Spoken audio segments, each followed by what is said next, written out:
All right, just quickly talking about the social impact of the Rwandan genocide. Again, looking at this graphic I do not own. I'm just going to be discussing it though for you. Number one is over 10% of the population in Rwanda was killed in this roughly 6 weeks, which is important in understanding. That is a massive, massive group of people killed. When you have a large group of individuals killed in a society for any reason, that's going to cause a dramatic shift in the social makeup of the country, even more so though when they're murdered by others in society. You got 1.7 million refugees as well. So you got 10% of your population killed, another 1.7 leaving your country. You've got those that are still in your country, but they are displaced because their home might have been destroyed. They don't feel safe where they were before. They don't really have a place to go.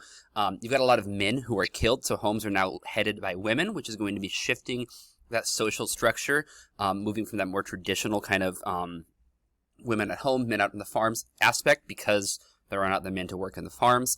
A number of women were rape survivors. Rape was something that was used heavily as a way of really killing the identity and the social aspect of the individual, and a way of exerting power over the women. So again, these women were often raped when they were not killed, or they'd be raped and then killed. Those that were just raped and not killed had to live with the mental impact of being a survivor of such a dramatic and tragic event. There's lack of housing, again, because a lot of homes have been destroyed. Ethnic division is still continuing. It's not something that just went away when the genocide ended. It was still present, and there was still a lot of that had to be worked through. Churches were impacted as well. A lot of the killing did happen in churches, places that were supposed to be used as a place of sanctuary and protection. So there's a lot of distrust in the church. Also, again, some of the leaders of the Hutu movement identified as heavily Catholic, yet they did this, which kind of caused some of that tension, whether or not you would actually trust these individuals. Looking at the role of the church in general when it comes to what's happening here.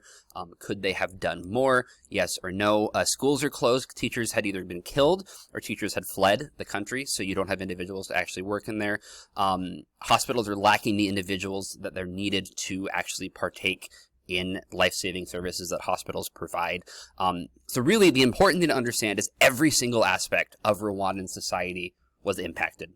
Every single aspect of Rwandan society was impacted in some way, some to a greater extent than others. You can explore that a little bit in your writing as well if you need to, but it's important to understand that every single aspect of society was influenced in some way or another, and that's going to cause a dramatic social shift in Rwanda. So not only did the killing stop at this time, but then they've got to figure out how do we move forward from here with this new reality that is post-genocide Rwanda. And that really is going to be the question. Comments, anything like that you have, put them down below. Otherwise, I'll see you later.